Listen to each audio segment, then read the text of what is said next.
Hello ವೀಕ್ಷಕರೇ, ರತ್ನ recipe ಚಾನಲ್ಗೆ ನಿಮಗೆಲ್ಲರಿಗೂ ಸ್ವಾಗತ. ಇವತ್ತು ಮುದ್ದೆ ಜೊತೆಗೆ ಟ್ರೆಡಿಷನಲ್ ಸ್ಟೈಲಲ್ಲಿ ಪಡವಲಕಾಯಿ ಸಾಂಬಾರು ಹೇಗೆ ಮಾಡೋದು ಅಂತ ನೋಡ್ಕೊಳ್ಳೋಣ. ಇದನ್ನು ಕೆಲವೊಂದು ಕಡೆ ಅಡ್ಲಕಾಯಿ ಕೂಡ ಅಂತಾರೆ, ನಮ್ಮ ಕಡೆಯಲ್ಲೆಲ್ಲ ಅಡ್ಲಕಾಯಿ ಅಂತಾರೆ. ಮಾಮೂಲಿ ಬುಕ್ಕೆಲೆಲ್ಲ ಪಡವಲಕಾಯಿ ಕೂಡ ಅಂತ ಕರೀತಾರೆ.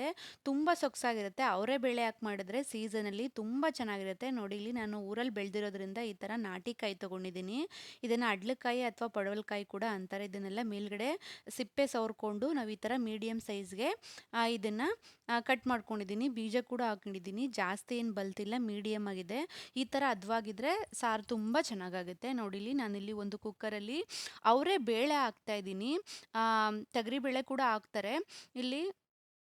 ಅವರೆಬೇಳೆ ಹಾಕಿದ್ರೆ ಈ ಸಾಂಬಾರಿಗೆ ಚೆನ್ನಾಗಿರುತ್ತೆ. ಕಾಂಬಿನೇಷನ್ ಕೂಡ ಚೆನ್ನಾಗಿ ಸೊಗಸಾಗಿ ಬರುತ್ತೆ. ಅದರಿಂದ ಹಾಕಿ ಈಗ ಹೆಚ್ಚಿಟ್ಟಿಟ್ಕೊಳ್ಳೋಂಥ ಕಾಯಿ ಕೂಡ ಹಾಕ್ಕೊಂಡು ಬೇಯಿಸ್ಕೊತಾ ಇದ್ದೀನಿ. ನೋಡ್ತಿರಲ್ಲ, ಬಿಸಿ ನೀರಿಗೆ ಕಾಯಿ ಮತ್ತು ಅವರೆಬೇಳೆನ ಹಾಕಿ ಸ್ವಲ್ಪ ರುಚಿಗೆ ತಕ್ಕಷ್ಟು ಉಪ್ಪನ್ನು ಸ್ವಲ್ಪ ಅದು ಬೇಯೋಕ್ಕೆ ಎಷ್ಟು ಬೇಕೋ ಅಷ್ಟನ್ನು ಹಾಕ್ಕೊಂಡು ನಾನಿಲ್ಲಿ ಒಂದು ವಿಜಿಲ್ ಕೂಗಿಸ್ಕೊತಾ ಇದ್ದೀನಿ. ಈಗ ಮಸಾಲೆ ಅರ್ಸ್ಕೊಳ್ಳೋಕ್ಕೆ ಒಂದು ಪ್ಯಾನಲ್ಲಿ ನಾನಿಲ್ಲಿ ಸ್ವಲ್ಪ ಒಂದು 2 ಸ್ಪೂನ್ ಎಣ್ಣೆ ಹಾಕ್ಕೊಂಡಿದ್ದೀನಿ. ಒಂದು 4-5 ಒಣಮೆಣಸಿನ್ಕಾಯಿ ಹಾಕ್ಕೊಂಡಿದ್ದೀನಿ, ಖಾರದ ಮೆಣಸಿನ್ಕಾಯಿ. ಒಂದು 2 ದೊಡ್ಡ ಈರುಳ್ಳಿನ ಹಾಕ್ಕೊಂಡು ನಾನಿಲ್ಲಿ ಫ್ರೈ ಮಾಡ್ಕೊಳ್ತಾ ಇದ್ದೀನಿ. ಒಂದು 2 ಬೆಳ್ಳುಳ್ಳಿ ಇಲ್ಕ್ ಹಾಕ್ಕೊಂಡಿದ್ದೀನಿ. ಜಜ್ಜಿರೋ ಅಂಥ ಶುಂಠಿ, 1 ಇಂಚಷ್ಟು ಶುಂಠಿ ಹಾಕ್ಕೊಂಡಿದ್ದೀನಿ. ಫ್ರೆಶ್ ಆಗಿರೋ ಕೊತ್ತಂಬರಿ ಸೊಪ್ಪು ಮತ್ತು ಸ್ವಲ್ಪ ಪುದೀನ ಸೊಪ್ಪು ಹಾಕ್ಕೋತಾ ಇದ್ದೀನಿ. ನೋಡ್ತಿದ್ರಲ್ಲ, ಇದನ್ನೆಲ್ಲ ಫ್ರೈ ಮಾಡ್ಕೋತಾ ಇದ್ದೀನಿ. ನೋಡ್ತಿದ್ರಲ್ಲ, ನಿಧಾನ ಉರಿಯಲ್ಲಿ ಸೀಸ್ಕೂಡ್ದು ನಿಧಾನವಾಗಿ ಹುರ್ಕೋತಾ ಇದ್ದೀನಿ ಸ್ನೇಹಿತರೆ. ನೋಡ್ತಿದ್ರಲ್ಲ, ಹೀಗೆ ಹುರ್ಕೊಂಡ್ರೆ ಸಾರು ತುಂಬ ಚೆನ್ನಾಗಿರುತ್ತೆ. ಹಸಿಯಾಗಿ ಹಾಕ್ಕೊಂಡ್ರೆ ಹಸಿ ಆಗುತ್ತೆ, ನಮಗೆಲ್ಲ ಇಷ್ಟ ಆಗಲ್ಲ. ಹಸಿಗೆ ಹಾಕಿದ್ರೆ ಹಸಿಯಾಗಿ ಕೂಡ ಮಾಡ್ತಾರೆ. ಈ ಥರ ಫ್ರೈ ಮಾಡ್ಕೊಂಡು ಮಾಡಿದ್ರೆ ಸಾರಂತೂ ಅದ್ಭುತವಾದ ರುಚಿಯಲ್ಲಿ ಬರುತ್ತೆ. ನೋಡ್ತಿದ್ರಲ್ಲ, ಈಗ ಸಾರು ತಿಕ್ಕಾಗಿ ಬರೋಕ್ಕೆ ನಾನಿಲ್ಲಿ ಕಡಲೆ ಹಾಕೋತಾ ಇದ್ದೀನಿ. ಹುರಿಗಡಲೆ ಒಂದು 2 ಸ್ಪೂನಷ್ಟು ಹುರಿಗಡಲೆ ಮತ್ತು ತೆಂಗಿನಕಾಯಿ ತುರಿ, ಸಣ್ಣದಾಗಿ ಹೆಚ್ಚಿರೋವಂಥ ತೆಂಗಿನಕಾಯಿ ತುರಿನ ಒಂದು 4 ಸ್ಪೂನಷ್ಟು ಹಾಕೋತಾ ಇದ್ದೀನಿ.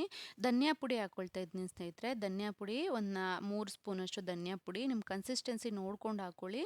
ಸ್ವಲ್ಪ ಗರಂ ಮಸಾಲ ಹಾಕಿ ರುಬ್ಕೊಳ್ಳೋಣ. ಈಗ ಒಂದು ಕೂಗ್ಸಾದ್ಮೇಲೆ ಅವರೆಬೇಳೆ ಎಲ್ಲ ಚೆನ್ನಾಗಿ ಬೆಂದಿದೆ. ಕಾಯಿ ಮತ್ತು ಅವರೆಬೇಳೆ ಎಲ್ಲ ಚೆನ್ನಾಗಿ ಬೆಂದಿದೆ. ಈಗ ನೋಡ್ತಿದ್ದೀರಲ್ಲ, ಮಸಾಲೆ ಎಲ್ಲ ಚೆನ್ನಾಗಿ ಬೆಂದಾದ್ಮೇಲೆ ಇದನ್ನು ರುಬ್ಕೋತಾ ಇದ್ದೀನಿ. ನೋಡಿ, ಇಷ್ಟು ಹದವಾಗಿದ್ರೆ ಸಾಕು. ನೋಡಿ, ಇಲ್ಲಿ ಇದನ್ನು ಕುಕ್ಕರ್ಗೆ ಎಣ್ಣೆ ಹಾಕ್ಕೊಂಡು ಒಗ್ಗರಣೆ ಕೂಡ ಮಾಡ್ಕೋತಾರೆ. ಹೀಗೆ ಕೂಡ ಮಾಡ್ಕೊಳ್ಬೋದು. ಒಂದು ಕುಕ್ಕರ್ಗೆ ಮಸಾಲೆ ಎಲ್ಲ ಹಾಕಿ ರುಬ್ಬಿರೋ ಅಂಥ ಅವರೆಬೇಳೆ ಮತ್ತು ಪಡವಲಕಾಯಿ ಹಾಕ್ಕೊಂಡು ಮಿಕ್ಸ್ ಮಾಡ್ಕೋತಾ ಇದ್ದೀನಿ. ನೋಡ್ತಿದ್ರಲ್ಲ, ಈಗ ಇಷ್ಟೇ ಸಾರು ತುಂಬ ಚೆನ್ನಾಗಿರುತ್ತೆ. ಈಗ ರುಚಿಗೆ ತಕ್ಕಷ್ಟು ಉಪ್ಪು ಹಾಕ್ಕೊಂಡು ಕುದಿಸ್ಕೊಂಡ್ರೆ ನಿಮಗೆ ರುಚಿಯಾದ ಪಡವಲಕಾಯಿ ಸಾಂಬಾರು ತುಂಬ ಸೊಗಸಾಗಿ ರೆಡಿಯಾಗುತ್ತೆ. ಮಾಮೂಲಿ ನಾವು ಗೌಡ್ರು ಸ್ಟೈಲಲ್ಲಿ ಕೋಳಿ ಸಾರು ಕೂಡ ಹೀಗೆ ಮಾಡ್ತೀವಿ. ಸ್ವಲ್ಪ ಇದಕ್ಕೆ ಚಿಕನ್ ಹಾಕೋತೀವಿ. ಅದೇ ಥರ ಇದನ್ನು ಮಾಡಿದ್ರೆ ಚೆನ್ನಾಗಿರುತ್ತೆ. ನೋಡ್ತಿದ್ರಲ್ಲ, ಅದೇ ಥರ ಸ್ಮೆಲ್ ಕೂಡ ಬರ್ತಿರುತ್ತೆ. ಅವರೇ ಬೇಳೆ ಹಾಕಿರೋದ್ರಿಂದ ಇದು ಘಮನೇ ಒಂಥರ ತುಂಬ ಚೆನ್ನಾಗಿರುತ್ತೆ. ನೋಡ್ತಿದ್ರಲ್ಲ, ಈ ರೆಸಿಪಿ ನಿಮಗೇನಾದರೂ ಇಷ್ಟ ಆಗಿದರೆ ಪ್ಲೀಸ್ ನನ್ನ ಚಾನಲ್ನ ಸಬ್ಸ್ಕ್ರೈಬ್ ಮಾಡಿ, ಶೇರ್ ಮಾಡಿ, ಲೈಕ್ ಮಾಡಿ. ನೋಡ್ತಿದ್ರಲ್ಲ, ಎಷ್ಟು ಸೊಗಸಾಗಿ ಬಂದಿದೆ ಅಂತ. ಮುದ್ದೆಗಂತೂ ಒಳ್ಳೆ ಕಾಂಬಿನೇಷನ್ ಆಗಿದೆ. ಚಪಾತಿ ಕೂಡ ಒಳ್ಳೆ ಚೆನ್ನಾಗಿರುತ್ತೆ. ಬೆಂದಾದ್ಮೇಲೆ ಮಸಾಲೆ ಎಲ್ಲ ಈ ಥರ ಕಾಣುತ್ತೆ. ನೋಡ್ತಿದ್ದೀರಲ್ಲ, ಎಷ್ಟು ಚೆನ್ನಾಗಿರುತ್ತೆ ಅಂತ. ಈ ರೆಸಿಪಿ ನಿಮಗೇನಾದರೂ ಇಷ್ಟ ಆಗಿದರೆ ಪ್ಲೀಸ್ ನನ್ನ ಚಾನಲ್ನ ಸಬ್ಸ್ಕ್ರೈಬ್ ಮಾಡಿ, ಶೇರ್ ಮಾಡಿ. ವಿಡಿಯೋ ನೋಡಿದ್ದಕ್ಕಾಗಿ ಧನ್ಯವಾದಗಳು. Thank you.